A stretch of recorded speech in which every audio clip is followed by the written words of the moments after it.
Each night in our dreams, we see things that are soon forgotten. Sometimes we wake up in the middle of the night to write them down so as to remember them.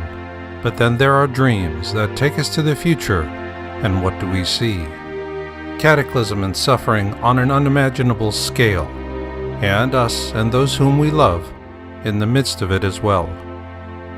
Unlike ordinary dreams, these we remember with perfect clarity, just as we remember a first kiss, a moment in time that becomes a part of the fabric of our life as each detail becomes enmeshed in our consciousness forever. These prophetic dreams, these horrific dreams, they awaken us in the middle of the night, and we know that we can never forget them, nor can we live with the memory of them until we know their meaning. Only then can we protect ourselves and those we hold dear. You have arrived at this moment not by chance, but by cosmic design. You have questions, and perhaps the answers offered in this program will help give meaning to your prophetic dreams and visions. With meaning comes the peace of mind you seek and need. Your journey reaches far beyond these teachings, but for now, you are here, and this is where we shall begin.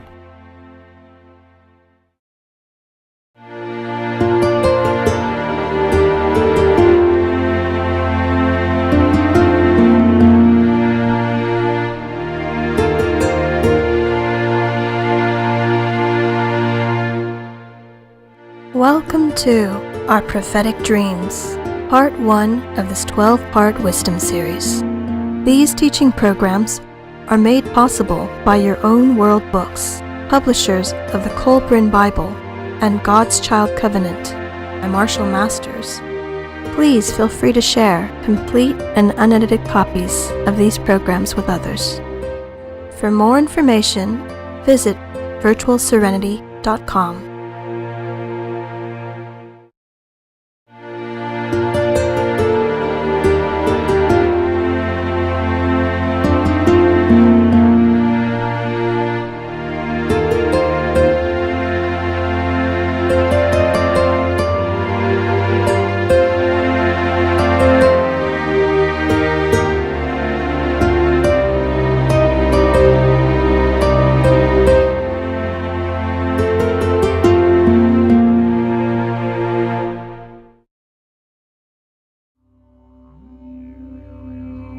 Dreams and visions come through a connection to all life around us, here in this world and elsewhere. It is not an accident that we have these dreams, for they are given to us by loving guides who want us to prevail in the difficult times ahead. Accept these dreams as gifts of love. Use them as gifts of love. Use them to survive. The Elohim are distant friends, but we are connected to them as we are connected to all life in the universe. In this teaching series, the Elohim share a basic level of knowledge to help you understand the meaning of your prophetic dreams in a survival sense. We cannot survive as one, but we can survive as many. To think as the many, we must love the many and struggle for ourselves, those whom we love, and our species, as many in the one. The guides speak for the many, and your visions were given you so that you can walk the path of the teacher, to give confidence, understanding, and meaning to others, so that they may face their fears with bravery and compassion for others. This is a noble undertaking and a calling to brave souls who seek the meanings of their dreams. The personal meaning of your dreams is simple. It is to live with love and courage. This is the only meaning you need to know for yourself. But you were not given these prophetic visions and dreams for yourself. They were given to you so that you would seek their meaning and then teach them to those who seek to leave the darkness of fear behind them. This is the purpose of your dreams, that you believe them, their meaning, and this purpose is for you and only you to decide.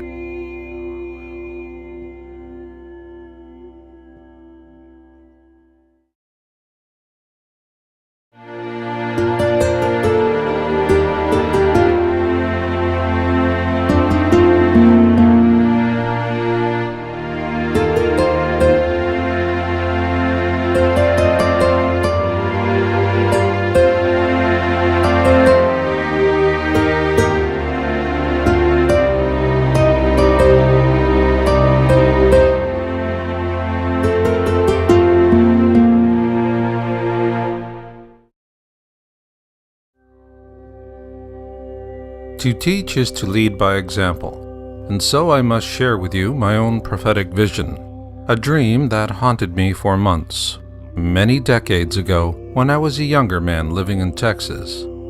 A prophetic vision so important it was given to me night after night in precisely the same manner.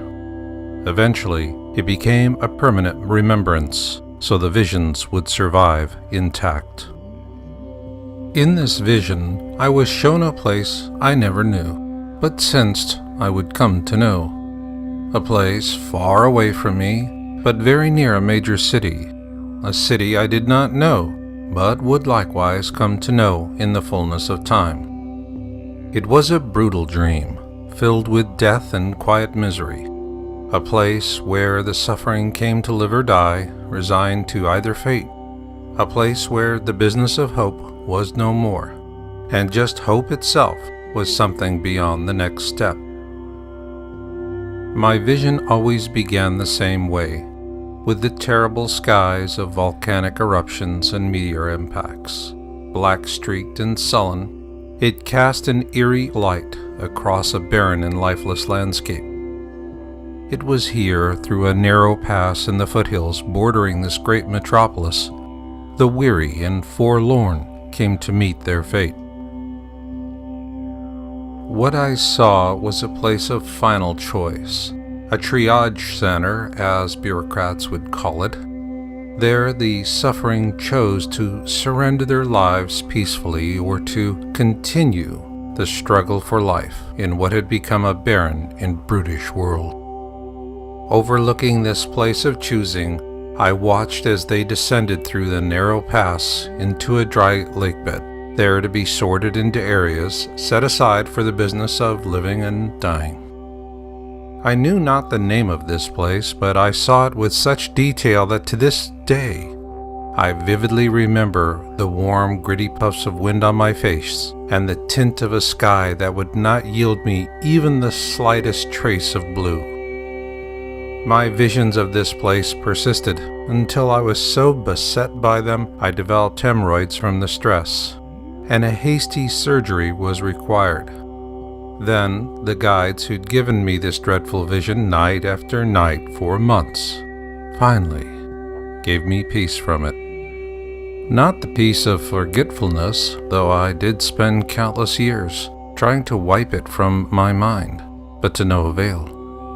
It persisted in the distant reaches of my memory for a purpose I neither understood nor wanted to understand. That was until I moved to Northern California from the dream place of my vision in Texas. I was drawn to this area by a material purpose without the hint that I'd actually follow a completely different destiny path. This would be revealed to me just after the dawn of the new millennium. It was then I discovered this place I'd first seen in Texas, and which I'd tried so often and so vigorously to forget. Oddly, I'd passed by this place for several years without knowing it, but that would change after I began writing my first novel, God's Child Covenant, Return of Nibiru. Through it, I would find the meaning of an irrepressible vision given to me decades ago, half a country away.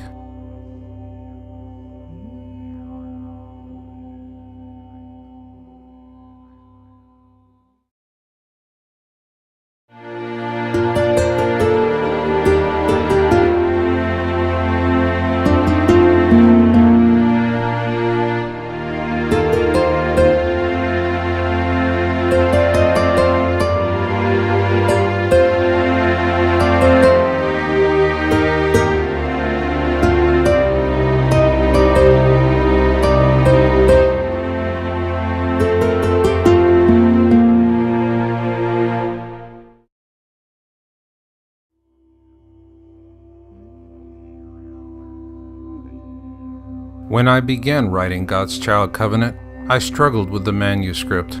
It was as though I was an archer who could not hit anywhere near the center of the target, and each chapter seemed like an arrow that missed its mark.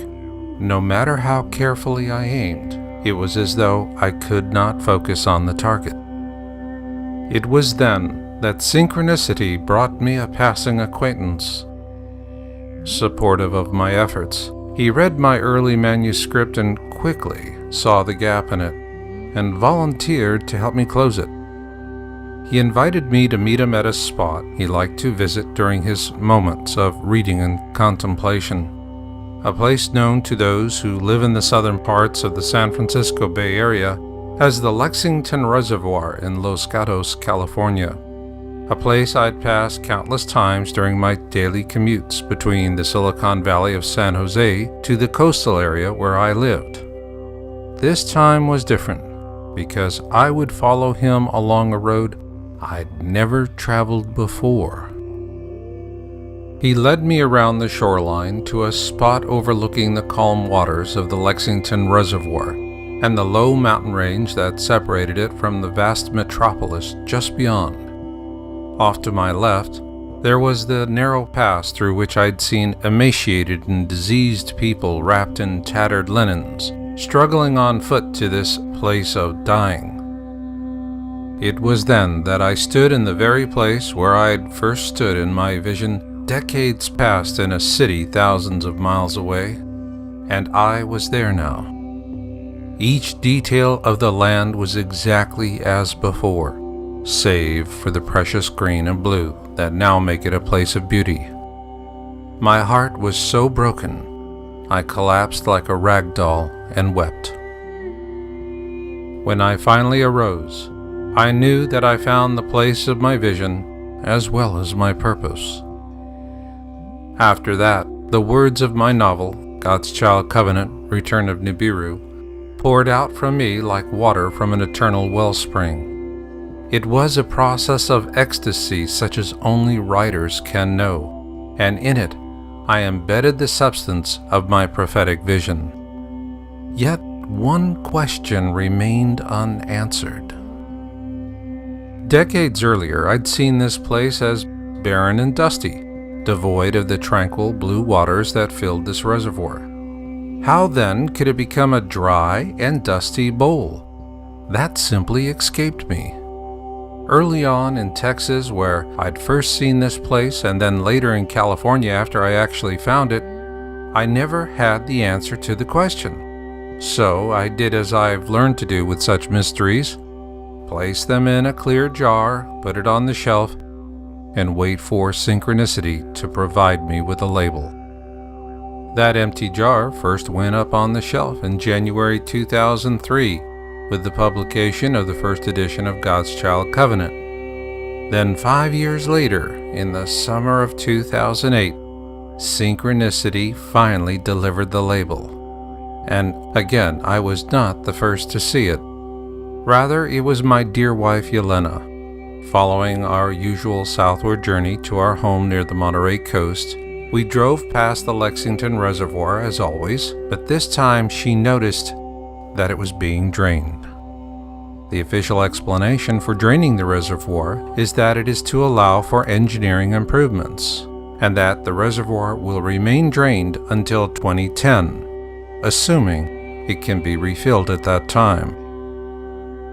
How a prophetic vision could drive me through the years towards this place of significance is something that can only be important to you, not to me. What is important to me is the burden of responsibility that compels me to do what I do. If you have been given the responsibility to teach, then how and why is for you to decide. If you believe your purpose, then teach what has been shown you. The Elohim can only offer ideas and concepts to bind your vision with passionate teachings that will help bring comfort to the desperate souls of those who will seek you and those like you in the days to come. They will be in great need of teachers, teachers of light, teachers of love. This is the purpose of your prophetic dreams, and they are your calling. Should you choose to accept them, as I have accepted mine, I wish you peace and strength.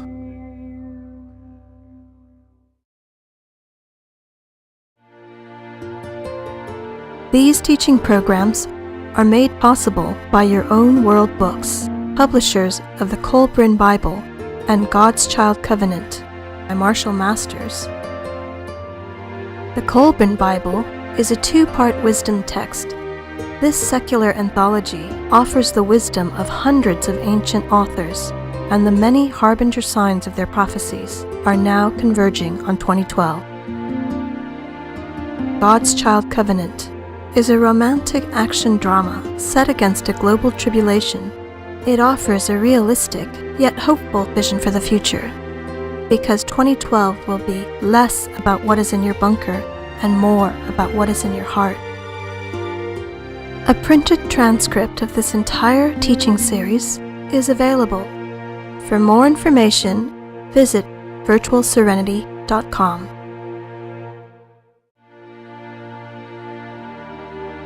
Each night in our dreams, we see things that are soon forgotten. Sometimes we wake up in the middle of the night to write them down so as to remember them. But then there are dreams that take us to the future, and what do we see? Cataclysm and suffering on an unimaginable scale, and us and those whom we love in the midst of it as well. And we know that we can never forget them, nor can we live with the memory of them until we know their meaning. Only then can we protect ourselves and those we hold dear. You have arrived at this moment not by chance, but by cosmic design. You have questions, and perhaps the answers offered in this program will help give meaning to your prophetic dreams and visions. With meaning comes the peace of mind you seek and need. Your journey reaches far beyond these teachings, but for now, you are here, and this is where we shall begin.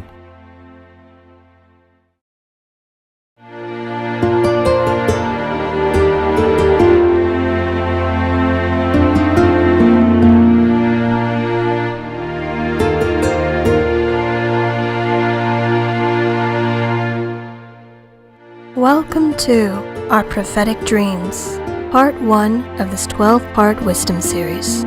These teaching programs are made possible by Your Own World Books, publishers of the Colburn Bible and God's Child Covenant by Marshall Masters. Unlike ordinary dreams, these we remember with perfect clarity, just as we remember a first kiss, a moment in time that becomes a part of the fabric of our life as each detail becomes enmeshed in our consciousness forever. These prophetic dreams, these horrific dreams, they awaken us in the middle of the night